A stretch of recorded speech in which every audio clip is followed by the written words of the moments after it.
여러분 혹시 이런 노래를 아십니까? 이상하고 아름다운 도깨비 나라. 방망이로 두드리면 무엇이 될까? 뭐 그런 노래입니다. 저는 어렸을 때 이 노래 고무줄을 할 때 많이 불렀던 기억이 있습니다. 도깨비 나라가 이상하고 아름답답니다. 이상하고 아름다운 나라. 하나님 나라가 딱 이 표현이 맞지 않을까 생각해 보았습니다. 세상 관점으로 보면 참으로 이상하기 짝이 없는 나라입니다. 그런데 더할 수 없이 아름다운 나라. 이상하고 아름다운 하나님의 나라에 대해서 성경은 내내 말씀하고 있습니다. 오늘은 주께서 가르쳐 주신 기도 그 마지막 시간. 나라와 권세와 영광이 아버지께 영원히 있사옵나이다. 송영 부분을 살펴보고자 합니다. 송영은 예배의 시작과 끝부분에 기도 형식으로 함께하는 송가를 송영이라고 합니다. 주기도에서는 바로 이 부분을 송영이라고 합니다. 이 부분은 누가복음에는 없고 마태복음에만 있는 부분입니다. 그것도 지금 괄호 안에 들어있습니다. 괄호로 묶여졌다는 것은 고대 사본에, 오래된 사본에는 이 부분이 없습니다. 그래서 후대에 누군가에 의해 삽입된 것으로 보지만 정경에 들어있기 때문에 우리는 여전히 하나님의 말씀으로 받고 있습니다. 주기도는 하늘에 계신 우리 아버지로 시작합니다. 그리고 하늘에 계신 우리 아버지, 땅에 사는 우리와 존재 차원이 다른, 존재 양식이 다른 아버지를 부르면서 시작했습니다. 그리고 오늘 마지막 부분에도 아버지께 있습니다로 끝납니다. 아버지로 시작해서 아버지로 끝나는 기도. 우리가 이 기도를 아버지 하나님께, 내 아버지 되신 주님께 드리는 기도임을 끝까지 우리에게 알려줍니다. 오늘 본문, 오늘 살펴볼 이 마지막 문장은 다소 묵직한 단어가 3개가 들어있습니다. 나라와 권세와 영광. 좀 무거운 단어 아닙니까? 먼저 이 세 단어의 의미를 잠깐 살펴보겠습니다. 하나님 나라에 대해서는 우리 주기도 3번째 시간에 함께 했습니다. 하나님 나라는 이 땅의 국가 제도를 부정하는 말이 아닙니다. 하나님은 이 땅의 국가의 체제 전복을 예수님은 이 땅 국가의 체제 전복을 얘기하신 적이 한 번도 없으십니다. 하나님 나라는 예수가 왕이신 나라를 말합니다. 주님이 통치하시는 그곳을 말합니다. 국가를 뛰어넘는, 경계를 뛰어넘는 나라입니다. 누구나 일용할 양식이 있는 나라. 굶는 이가 있으면 모두가 불편해지는 나라. 나의 쌓아놓음이 부끄러워지는 그런 나라입니다. 두 번째 단어는 권세. 이 권세는 세상에서 말하는 세속적이고 물리적인 힘과는 다른 힘을 말합니다. 여러분, 세상의 권세는 지향점이 다 있습니다. 세상 권세 가진 자들의 그 권세의 껍질을 잘 까보면 다 중심에는 자기의 이익과 안위라는 씨앗이 숨어 있습니다. 그래서 그들은 자신의 권세를 결국 자신의 권세를 유지하기 위해 그 권세를 휘두릅니다. 사랑이 없는 권세는 폭력적입니다. 정의가 없는 힘은 무자비합니다. 실력 없이 권세만 있는 자들, 다시 말해 권세를 감당할 만한 사람이 아닌데 그 자리에 있으면 내내 협박과 경고만 휘두를 뿐입니다. 여러분, 나라, 권세, 영광, 이 세 가지 단어를, 이 무거운 단어를 압축해서 한 단어로 표현한다면 어떤 단어가 나올까요? 아마도 왕이라는 단어가 나오지 않을까 싶습니다. 나라, 권세, 영광. 모두 왕과 관련되어 있는, 왕을 연상케 하는 단어입니다. 하나님께서 구속사적인 일을 하실 때 세상 왕들은 언제나 긴장했습니다. 베들레헴에 한 아기가 태어나는데 헤롯 왕궁이 얼마나 긴장을 했는지 2살 이하의 남자아이들을 모두 죽이라고까지 명합니다. 세상 권세는 하나님의 권세에 저항합니다. 하나님의 권세는 구원과 치유, 자유, 해방을 향한 권세입니다. 바로 예수 이름의 권세, 죄 용서를 위한 권세입니다. 그래서 용서한 자에게도, 용서받은 자에게도 자유를 주시는 그런 권세입니다. 그리고 세 번째 단어, 영광. 영광을 말하는 히브리 단어는 카보드라는 단어인데 이 단어는 무겁다, 그리고 중요하다라는 단어에서 나왔습니다. 헬라어는 발음이 독사인데 이 단어는 빛난다, 높다 이런 단어에서 나왔습니다. 우리말 영광은 한자어죠. 빛날 영자에 빛광자. 국어사전을 찾아보면 빛나는 아름다운 이렇게 정의되어 있습니다. 영광의 자리에는 정말 여러 형태의 빛이 있습니다. 명예, 명성, 칭송, 기쁨, 환희 이런 빛들이 정말 있습니다. 그런데 그 빛을 함부로 할 수 없는 무게도 있습니다. 존중하고 존경받습니다. 이제 연말이 되면 방송에서 많은 시상식을 보여줄 텐데 수상자들은 아마도 이 영광을 누구누구에게 돌립니다. 바칩니다. 이런 말을 아마 할 겁니다. 그들에게 그 자리 분명히 영광의 자리입니다. 그 자리를 위해 열심히 달려왔을 거고 그걸 인정하는 상을 받는 것입니다. 그 상을 받은 사람들을 세상은 인정하고 존중해 줍니다. 그렇다면 하나님의 영광은 어디에 있을까요? 무엇일까요? 하나님의 이름과 사랑과 빛이 모이는 그곳. 하나님의 영광이 모여진 곳은 어딜까요? 바로 십자가입니다. 예수께서 피 흘리시고 죽은 십자가가 영광입니다. 정말 이상한 나라 아닙니까? 우리가 십자가를 지면 하나님께서 영광을 받으십니다. 세상은 십자가에서 내려오라. 십자가를 벗어던져라. 네가 힘이 있으면 힘을 보여달라. 우리에게 말합니다. 그게 무슨 영광이냐면 비웃기까지 합니다. 세상은 도무지 이해할 수 없는 영광입니다. 아버지께 있는 나라 권세 영광은 세상이 말하는 나라 권세 영광과는 다른 것들입니다. 이 세상 나라와 권세와 영광은 모두 영원하지 않습니다. 모두 끝이 있습니다. 그 대단하던 알렉산더 대왕의 권세도 진시황의 나라도 대영제국의 영광도 모두 역사 속에 묻혔습니다. 사람이 갖고 있는 아름다움과 지혜도 모두 쇠합니다. 사람들은 그것을 붙잡아 두고 싶어서 별의별 일을 다 하지만 결국은 끝이 있습니다. 여러분 혹시 냉동인간에 대해 들어본 적이 있으십니까? 냉동인간은 인간을 냉동 상태로 보존해 두었다가 시간이 흘렀을 때 이제 해동해서 깨어나서 다시 살게 한다는 것입니다. 호흡이 멈추어도 세포가 살아있으면 다시 소생할 수 있다는 이론의 근거에서 냉동인간을 만듭니다. 실제 금붕어를 액화질소를 이용해서 냉동시키면 얼마 시간이 지나고서도 다시 소생시킬 수 있다고 합니다. 그 실험에 성공했기 때문에 그것을 근거에 사람에게 적용한 것입니다. 미국의 심리학자 베드퍼드 박사는 자신이 간암에 걸려 시한부 선고를 받았습니다. 그때가 1967년. 그의 나이 75세입니다. 그런데 그가 얼려져서 지금도 냉동 상태에 있습니다. 베드퍼드 박사는 암을 치유할 수 있는 시대에 다시 태어나서 치료받고 건강한 제2의 인생을 살고 싶어서 냉동인간을 자초했을 것입니다.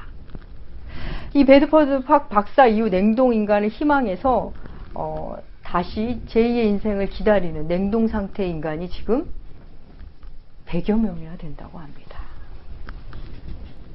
그런데 아직 성공한 사례는 없습니다.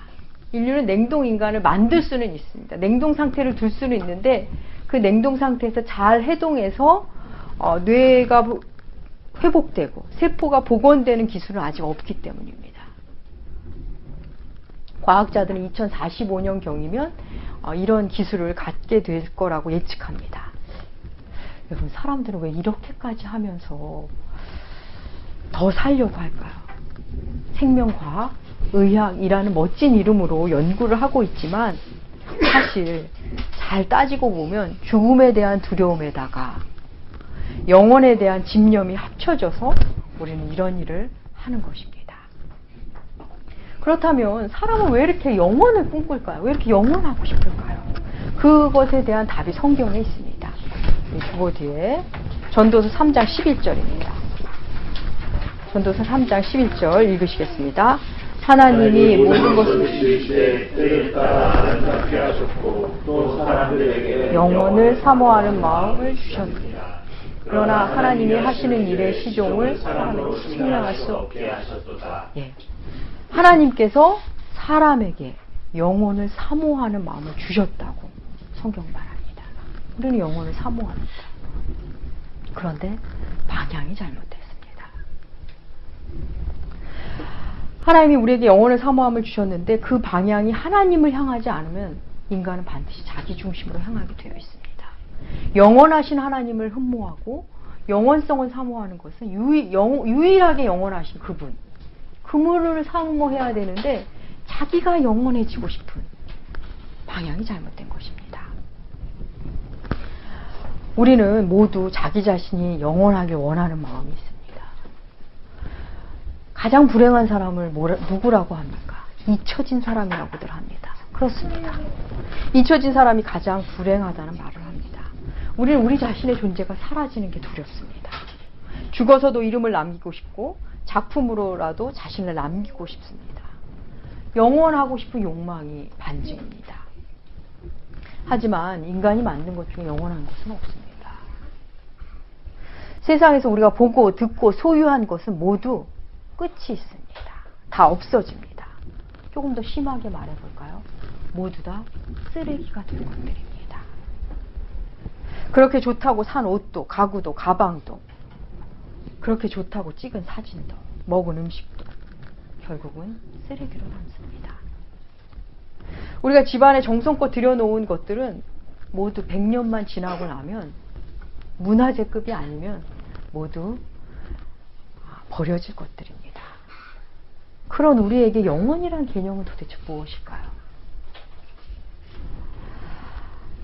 죽을 것처럼 사랑하다가도 그 사랑이 변하고 너무나 강력해서 내가 이기지 못할 것 같은 유혹도 쇠해집니다.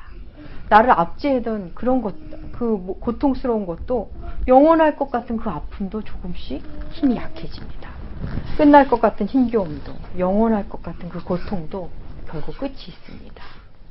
이 땅이 주는 생각들, 소유들, 영광들 모두 헛된 생각, 헛된 소유, 헛된 권세, 헛된 영광들입니다. 헛되다는 것의 가장 큰 특징이 바로 오래가지 않는다는 겁니다. 물거품처럼 된다는 말이죠. 물 속에 물거품이 생겼는데 곧 사라집니다. 헛된 것의 특징은 곧 사라진다는 겁니다. 좋은 아이디어는 더 좋은 아이디어가 생기면 아무것도 아닙니다. 좋은 제품은 더 좋은 제품 앞에서 초라해집니다. 아끼던 물건은 더 아끼는 물건이 생기면 내 마음에서 사라집니다. 그러니까 큰 상의 영광은 더 크고 권위 있는 상 앞에서 눌립니다. 권세도 마찬가지입니다. 국무총리는 대통령 앞에서 큰 소리 치지 못합니다. 그 대통령도 시간이 지나면 전직 대통령이 되어 현직 대통령 앞에서 그 권세에 밀리게 됩니다. 다 이렇게 끝이 있습니다. 그럼에도 우리는 모두 내 마음대로 하고 싶은 나의 나라를 갖고 싶습니다. 그리고 모두를 부릴 수 있는 나만의 권세, 내가 높아지는 나의 영광을 갖고 싶습니다. 하지만 사람이 만든 것 중에는 영원한 것은 없습니다. 주기도의 영원한 것은 아버지의 나라, 주기도에서는 아버지의 나라, 아버지의 권세, 아버지의 영광만 영원하다고 말합니다. 그런데 이 영혼의 개념 자체가 우리에게 조금 어렵습니다. 우리 로마서 1장 20절 함께 읽으시겠습니다. 창세로부터 그의 보이지 아니하는 것들 곧 그의 영원하신 능력과 신성이 그가 만드신 만물에 분명히 보여 그러므로 그들이 핑계하지 못할지니라. 하나님만 영원하신데 그 영원하신 능력, 영원성의 흔적이 만물에 있답니다. 만물을 보면 주의 영원하심을 느낄 수 있답니다. 겨울이 되면 나무들이 다 잎을 떨구고 죽은 것 같습니다. 산을 보면 그 아름답던 단풍들의 색깔이 쇠해져서 색깔 자체도 음산해지고 죽은 듯한 색깔을 냅니다. 그런데 봄이 되면 다시 살아납니다. 땅이 그들을 살려냅니다. 싹을 틔우고 잎이 납니다. 죽은 것 같더니만 다시 살아납니다. 자연이야말로 진짜 불사조 같습니다. 이러한 자연의 생명은 주님이 오시는 날까지 계속 변함없이 반복될 것입니다. 그런데 사실 이런 설명도 굉장히 단편적이고 불완전한 설명입니다. 성경에서 말하는 영원의 개념은 단순히 미래의 연장선, 끝없는 시간을 의미하는 것이 아닙니다. 우리 시편 90편 2절 한번 읽어보겠습니다. 산이 생기기 전 영원부터 영원까지 주는 하나님이십니다. 예, 영원까지는 우리가 익숙한데 영원부터라는 표현을 여러분 들어보셨습니까? 영원부터 영원까지. 영원이 미래적 개념이라면 영원부터라는 표현 자체가 말이 안 되는 표현입니다. 근데 성경은 그런 표현을 쓰고 있습니다. 영원부터 영원까지. 그러고 보면 영원은 분명히 그냥 단순히 끝없는 시간의 연장선을 말하는 것이 아님을 알 수 있습니다. 영원은 시간 밖의 시간을 말합니다. 그게 아마 좀 더 맞는 표현일 것입니다. 예수님은 영원으로부터 우리의 시간 속으로 들어오신 분입니다. 하나님과 연결된 것이 바로 영원입니다. 하나님과 이따한 삶을 살 때 영원의 개념이 우리에게 옵니다. 주기도문 헬라어 원문에는 악에서 구하옵소서 다음에 헬라어 호티라는 단어가 있습니다. 호티. 호티라는 단어는 왜냐하면이라는 의미로 주로 해석되는데 두 문장을 연결해주는 접속 부사입니다. 근데 이 단어를 예전 번역에는 대개라는 말을 대개라고 번역했습니다. 좀 나이가 있으신 분들은 예전에 다 대개를 넣어서 외우셨을 겁니다. 대개 주의 나라와 권세와 영광이 아버지께 있습니다. 이렇게 외웠는데 여기서의 대개라는 뜻은 대부분, 거의 그런 뜻이 아닙니다. 이 대개는 한자어입니다. 한자어로 무슨 의미냐면 일의 큰 원칙으로 말하건대 이런 뜻입니다. 우리말로 좀 더 쉽게 번역을 한다면 말하건대 나라와 권세와 영광이 아버지께 영원히 있사옵나이다가 됩니다. 그래서 왜냐하면으로 번역을 해도 무리가 없습니다. 만약에 왜냐하면으로 번역을 한다면 지금까지 이렇게 막 기도하고서 이렇게 기도하시던 것은 바로 나라와 권세와 영광이 아버지께 영원히 있기 때문입니다. 라는 의미가 됩니다. 근데 이 새 번역에는 아예 번역을 안 했는데 그것도 좋은 번역이라고 생각됩니다. 끝날 것 같지 않은 힘겨움 앞에서 영원할 것 같은 그 고통 앞에서 주의 나라, 권세, 영광이 영원하다. 이렇게 기도하는 것은 그 영혼을 바라보고 살겠다는 겁니다. 나 자신이 때때로 못나 보이고 초라해 보이고 별 볼 일 없어 보여도 그래서 때때로 힘들고 마음이 위축돼도 영원하신 하나님을 믿는 나는 그 영혼을 바라보며 하나님과의 만남을 통해 예수 그리스도의 만남을 통해 영원한 생명 그 영생을 오늘 만나겠다는 기도가 되는 것입니다. 영원하신 하나님이신 예수 그리스도와 하나가 되면 영혼의 의미를 일상 속에서도 만나게 됩니다. 마지막으로 주기도는 아멘으로 마칩니다. 여러분 아멘이란 단어는 일반 대화에서 쓸 때는 진실로 확실이라는 뜻으로 쓰입니다. 그래서 예수님이 내가 진실로 진실로 너에게 말하노니 이럴 때 아멘 아멘을 2번 쓰십니다. 기도하는 사람이 아멘으로 마친다는 것은 제가 드린 기도는 진심입니다 주님, 진심으로 기도합니다, 이런 마침표를 찍는 것입니다. 또 기도를 함께 한 사람이 마무리에 같이 아멘 하는 것은 저도 진실로 이렇게 되길 원합니다 하고 함께 마침표를 찍는 것입니다. 우리가 찬양을 다 듣고 아멘 하는 것도 하나님 저도 같은 마음으로 주님을 찬양합니다, 진심으로 찬양합니다 하는 의미가 되는 것입니다. 기도 끝부분에 우리 모두 다 같이 아멘 하는 것은 그 기도의 마음을 담아 예 그렇습니다, 그렇게 될 것을 구합니다, 믿습니다, 그렇게 되길 바랍니다. 그리고 더 나아가서 우리가 주님이 가르쳐 주신 기도를 드린 후에 아멘 하는 것은 이 기도는 저의 진심입니다, 그렇게 되길 원합니다, 그리고는 이렇게 기도하는 사람으로 살겠습니다 라는 고백이 담겨 있는 것입니다. 사랑하는 남은교회 교우 여러분, 무엇을 구해야 될지 모를 때, 어떻게 기도해야 될지 모를 때 주기도문으로 기도합시다. 마음을 모으는 기도를 하고 싶을 때, 우리의 마음이 흩어져서 하나 되기 어려울 때 주기도문으로 기도하시면 됩니다. 우리에게 사김의 기도로 이미 알려진 김영복 목사님은 주기도문 해설서를 쓰면서 책 제목을 가장 위험한 기도 주기도라고 붙였습니다. 주기도로 기도하는 것은 그렇게 살겠다는 결단이 들어올기에 가장 위대한 기도입니다. 하지만 그렇게 살아야 하기 때문에 가장 위험한 기도라고 그분은 말합니다. 우리가 하늘에 계신 우리 아버지라고 그분을 부를 때, 진심으로 전심으로 주님을 부를 때 주님은 우리 앞에 와 계십니다. 우리의 기도를 기뻐하시며 우리의 존재에 귀를 기울이십니다. 우리의 아멘 소리를, 단순히 우리의 기도 소리와 아멘 소리를 기뻐하시는 것이 아니라 삶으로 아멘할 때, 그렇게 사는 자의 아멘을 하나님 기뻐하십니다. 그리고 아멘하는 자로 살아갈 때 주님은 우리의 기도에 함께 하십니다. 우리는 지난 7주 동안 주기도문을 살펴보았고 새롭게 주기도문을 만났습니다. 이제 끝으로 주님 가르쳐 주신 기도를 함께하며 말씀을 마치고 성찬에 참여하고자 합니다. 주보에 실어놨는데 보고 읽으셔도 좋습니다. 천천히 한 목소리로 주기도로 주님께 기도함으로 말씀을 마치겠습니다. 하늘에 계신 우리 아버지, 아버지의 이름을 거룩하게 하시며 아버지의 나라가 오게 하시며 아버지의 뜻이 하늘에서와 같이 땅에서도 이루어지게 하소서. 오늘 우리에게 일용할 양식을 주시고 우리가 우리에게 잘못한 사람을 용서하여 준 것 같이 우리 죄를 용서하여 주시고 우리를 시험에 빠지지 않게 하시고 악에서 구하소서.